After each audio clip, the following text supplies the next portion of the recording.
Portrait, display, and protection.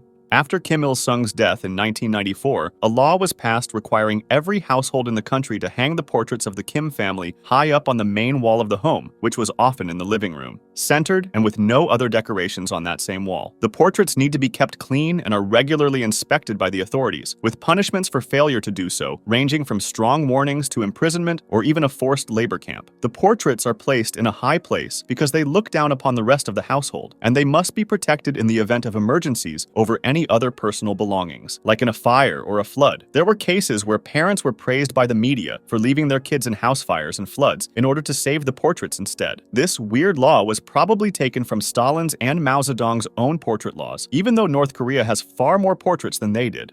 3 generations punishment rule.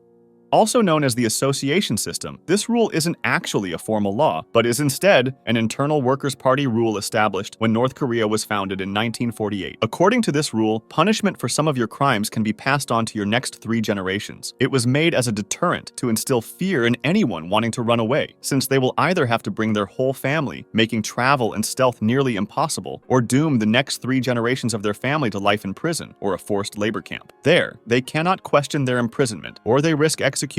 Official events. Soldiers, citizens, and politicians are expected to applaud enthusiastically for as long as several minutes on end during official events, and those who fall asleep at their post or when attending official events are subject to severe punishments and even executions, such as in 2016 when North Korea's Vice Premier for Education, Kim Yong-jin, exhibited poor posture and fell asleep during a meeting presided over by Kim Jong-un. He was executed in July of 2016, being labeled an anti-party, anti-revolutionary agitator. Forced and unquestioned loyalty. The government assesses a citizen's behavior by looking at their family's background, personal behavior, and political loyalty with a system called Sungbun, which uses 3 main classes with about 50 subclasses, all of which have influence on a citizen's access to education, their employment opportunities, and even food distribution. There are targeted tests that normally happen among high-ranking officials and passive tests that happen periodically throughout a citizen's life. Those deemed disloyal through these tests, whether it be speaking against the government, defying orders, engaging in any acts of protest, not using titles when speaking of political leaders, or even through suspected thoughts of treason called thought crimes, are executed by firing squad. Anti-Western attire laws. In the year 1945, denim jeans, especially blue ones, were banned since they said they were too American, and any other Western-themed clothing, such as leather jackets or other flashy articles of clothing, are seen as cultural contamination and are either discouraged or outright banned. This law has evolved over time, with a ban on skinny jeans and body modifications, like piercings, introduced in May 2021, and a prohibition on women wearing shorts implemented in August 2023 as part of an effort to preserve traditional values. A government-employed fashion police was established to monitor and enforce the dress code, with the authority to reprimand, imprison, or even execute those who commit fashion crimes. Sacred days. Starting on July 8, 1994, the anniversary of Kim Il-sung's death, and December 17, 2011, the anniversary of Kim Jong-il's death, mourning periods were instituted. Kim Il-sung's first mourning period lasted 3 years, during which singing, drinking, and dancing were prohibited. For Kim Jong-il's death, a 100-day mourning period was implemented with similar rules, but it also banned entertainment and expressions of joy. Crying aloud was forbidden, even if a family member died, as it was considered disrespectful to the leader's deaths. On the 10th anniversary of Kim Jong-il's death, the mourning period lasted 11 days, during which drinking, laughing, and shopping were prohibited. Even soldiers were not allowed to sleep, ensuring a solemn atmosphere throughout the country. Violators faced severe punishments, including arrest and harsh treatment in jail. Along with these, February 16th, Kim Jong-il's birthday, and April 15th, Kim Il-sung's birthday, are state-sponsored national reverence days that ban the celebration of all weddings and personal milestones. Daily surveillance of home and life. Every day, the government's workers closely monitor their citizens, even to the point of 1984-esque listening devices, with homes being commonly wiretapped, smartphones monitored with periodic, undeletable screenshots, and citizens taught to report all suspicious activity. As recently as September 2, 2024, this already advanced and complex surveillance system was expanded by 50% for domestic surveillance and doubled for overseas observation via a new $100 million high-tech facility, which is set to finish construction before the end of 2026. There are even claims that the new surveillance technology will surpass even that of Israel's Mossad or the American CIA. However, we have to remind ourselves that it's not just government authorities tracking people on the internet, even if it's for security reasons. Hackers and malicious actors are after your data too, and they want to use it for nefarious reasons. That's where NordVPN, today's sponsor, comes in. They've hooked me up with a special deal, a 2-year plan with 4 extra months free, using the custom link in the description or by scanning my QR code. NordVPN isn't just about basic online threat protection like other VPNs. Thanks to their Threat Protection Pro system, they offer advanced protection from malware, phishing, scams, and even fake online shops that could scam you. Plus, they block ads and web trackers. And here's the cool part. Their features don't even need the VPN to be actively connected to work. Just enable them in the app. Another awesome feature is the Dark Web Monitor, which keeps an eye on hacker forums and shady corners of the internet to see if your data, like passwords, ends up for sale. You can get all of this through my custom link in the description and pinned comment. And if that wasn't enough, NordVPN is totally risk-free, since they have a 30-day money-back guarantee policy. So, huge thanks to NordVPN for sponsoring today's video, and don't forget to check out the custom link for the 2-year plan plus 4 months free.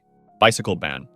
Before 1992, bicycles were entirely banned in Pyongyang to create a tighter grip on domestic travel and were seen as a symbol of backwardness. They thought that they were inconsistent with what a modern socialist capital should look like. And though this ban has been partially lifted, the government keeps a strong hold on all citizen transportation. For example, when a high-ranking official's daughter died in a cycling accident, women for a time became not allowed to ride them in cities because it was seen as indecent. This was later officially lifted in 2012 due to being poorly enforced, though women still face fines and bicycle confiscation occasionally in certain areas. Enforcement of lifestyle.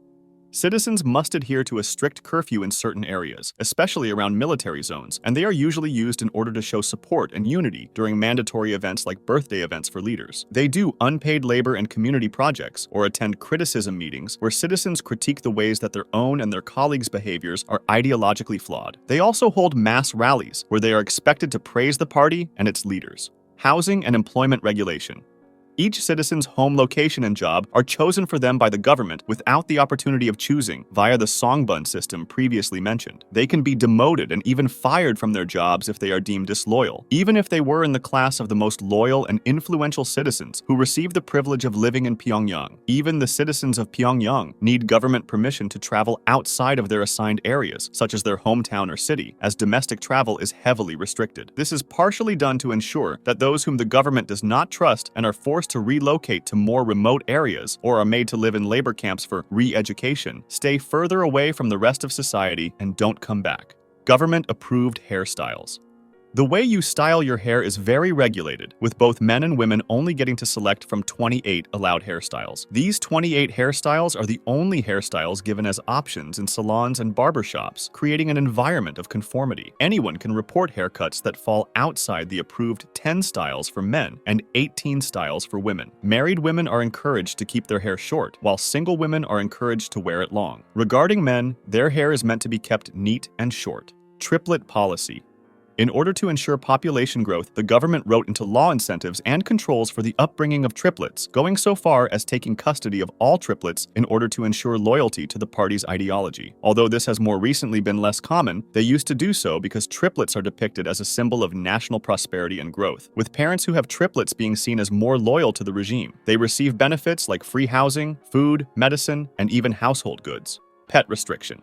Pre-1998, owning pets was seen as taboo and a Western trend. However, post-1998 foreign currency-based shops in Pyongyang started selling smaller breeds, and the former leader of the regime, Kim Jong-il, started telling the citizens they should keep pet dogs. Popularity of owning dogs steadily rose through the early 2000s, but in 2020, Kim Jong-un revoked the directive to own dogs, calling it a tainted trend by bourgeois ideology, and it became banned once more, with reports of dogs being seized from homes and euthanized, or even used as meat in restaurants due to a shortage of food. Schooling. Only government-run public schools are allowed in North Korea, with the majority of the focus being on praising the Kim family, learning to practice the state's ideology, and reporting anyone they find guilty of having suspicious thoughts to the government. They can even use public announcement speakers to cite the suspected person's name, address, and description. Students are also required to bring their own desk and furniture to schools since they are underfunded. And even at the age of 5, they must participate in forced manual labor and learn how to shoot and fight in case of American invaders. Strict border control. Armed soldiers prevent anyone from leaving or entering the country without the government's permission. Adding to this, North Korea's borders are heavily fortified with multiple layers of fences, barriers, landmines, cameras, and a multitude of stationed soldiers who were given a shoot-on-sight order to anyone trying to illegally cross. The South Korean border is very likely the most fortified border in the world, with recent developments only making this more true after North Korea has demolished both roads and railways that cross the demilitarized zone, and large trenches have been dug across the entire border in their place. Even their border with China is heavily protected, especially after the recent pandemic. Family names.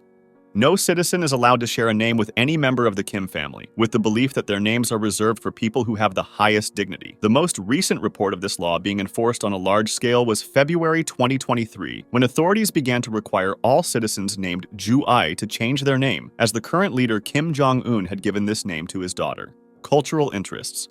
All books, videos, music, and art must be approved by the state before they can be published. Adding on to this, all foreign media is strictly banned, with most cases of violators being imprisoned or, in some cases, executed. Internet access is extremely limited. The country's borders are reportedly lined with signal jammers in order to prevent any unwanted signals from reaching into or out of the country. Only certain government officials and institutions get full access, as the general populace only gets access to a domestic intranet. Remember to subscribe to NordVPN through my QR code or through the link in the description to get the 2-year plan plus 4 months free. And thanks for watching.